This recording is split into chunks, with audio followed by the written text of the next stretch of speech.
सगळीकडे त्याच्या रिटायरमेंटच्या चर्चा सुरू होत्या. कारण काय तर 2 मॅचेसमध्ये हवे तसे रन्स आले नव्हते, पण तो शांत होता. हे सगळं त्याने मागची 19 वर्षे सतत अनुभवलं होतं. इंग्लंड विरुद्ध 3 मॅचेसची सिरीज, 1 मॅच भारताने जिंकलेली आणि दुसरी मॅच इंग्लंडने. सिरीज डिसायडर तोही लॉर्ड्सवर. सगळ्यांच्या नजरा त्याच्याकडे लागलेल्या होत्या.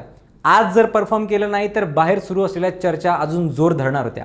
प्रेशर खूप होतं, पण तो मोठा प्लेअर आहे हे त्याने पुन्हा एकदा सिद्ध केलं. 388 रनचं महाकाय टार्गेट, पण न डगमगता त्याने रन बनवायला सुरुवात केली. सुरुवातीला टिकून खेळला आणि मग गाडी 5व्या गिअरवर टाकली. लॉर्ड्सच्या ऐतिहासिक मैदानावर इतिहास घडला. तेंडुलकरचा रेकॉर्ड तुटला आणि सगळ्या चर्चांना पूर्णविराम लागला. पण मुळात प्रश्न हा आहे की नियमित परफॉर्म करणारा रोहित शर्मा सिलेक्टर्सला जड का झालाय? की रोहितचे आडून ते त्यांचं सलग अपयश लपवत आहेत. मागच्या आठवडाभरात क्रिकेट विश्वात जो लाजिरवाणा राडा झालाय त्याचा सगळा लेखाजोखा सांगतो. व्हिडिओ शेवटपर्यंत बघा. नमस्कार, मी संकल्प पाटील आणि तुम्ही बघताय लगाव बत्ती. 19 वर्षांच्या आपल्या करिअरमध्ये रोहित शर्माकडे प्रूव्ह करण्यासारखं आता काहीच उरलेलं नाहीये. तो सर्वश्रेष्ठ ओपनिंग बॅट्समन आहे, विश्वविजेता कॅप्टन आहे, एक सुपरस्टार आहे आणि मॉडर्न डे क्रिकेट लेजंड आहे. पण तरीही 2023च्या वर्ल्ड कप नंतर आणि त्यातही मुख्यतः 2025च्या चॅम्पियन्स ट्रॉफी नंतर रोहित आणि कोहली यांच्या टीममधल्या जागेवर सतत प्रश्न उठवले जात आहेत.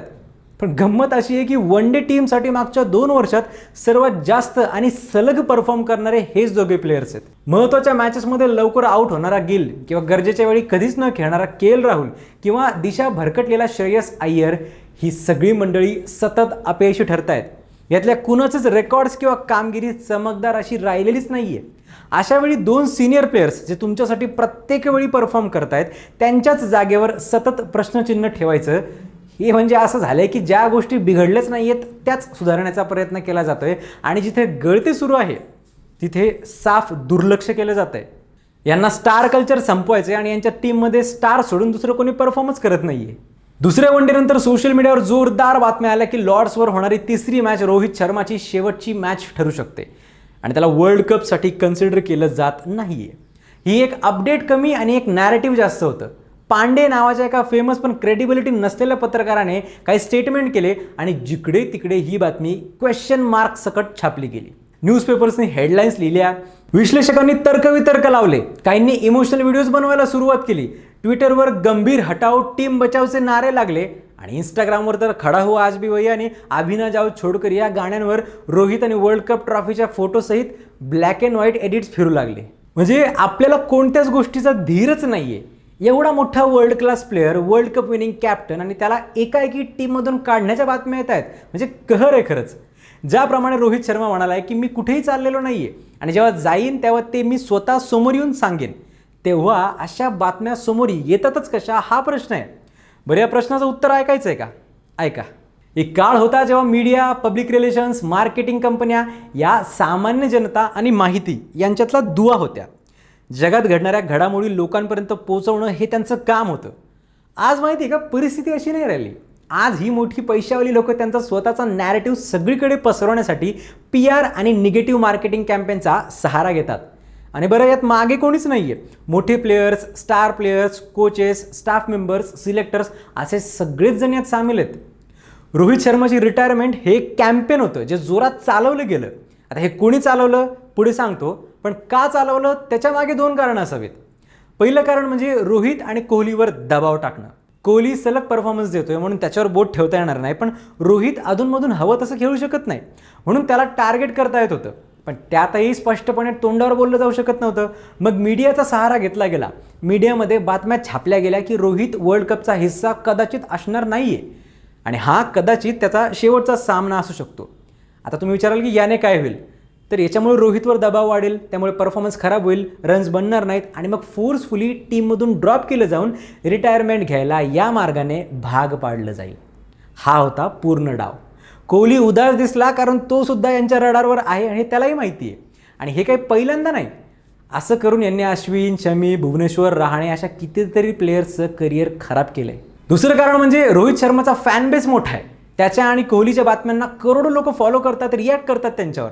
मीडियामध्ये त्यांची चर्चा चालू द्यायची म्हणजे टीम मागची 2 वर्षे इंटरनॅशनलमध्ये सलग अपयशी ठरते ते झाकलं जाईल, त्याच्याकडे कोणाचं लक्ष जाणार नाही. रोहितच्या बातमीदरम्यान किती जणांनी हे लक्षात ठेवलं की या युरोप वारीत आपण 10 पैकी 9 मॅचेस हरलो आहोत. आयर्लंड सारख्या टीमने आपली लाच काढली आहे. इंग्लंडने दोन्ही फॉर्मॅटमध्ये आपल्याला लोळवलंय.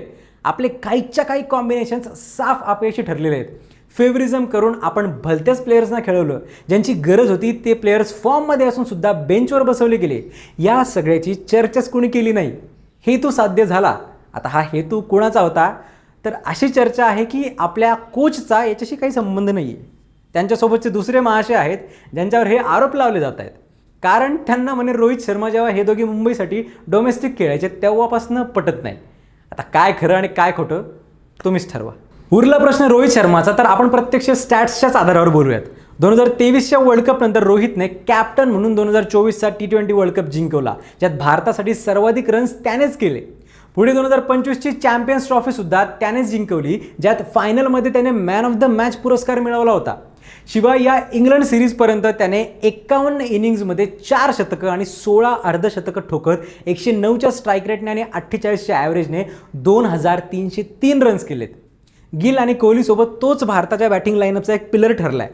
लॉर्ड्सवर सुद्धा त्याने प्रचंड प्रेशरमध्ये 17 चौके आणि 5 सिक्स मारत 138 रनची तुफानी इनिंग खेळली. रोहित आऊट झाला तेव्हा कोहलीचा चेहरा पडला होता, कारण त्याला माहिती होतं की आता चेज करणं अवघड होणार आहे. वन डेमध्ये लॉर्ड्सवर शतक करणारा तो एकमेव बॅट्समन ठरला आहे. वन डेत इंग्लंडमध्ये सर्वात जास्त शतकं ठोकण्याच्या बाबतीत त्याने इंग्लंडच्याच प्लेयर्सना मागे पाडत जो रूटनंतर दुसरं स्थान पटकावलं आहे.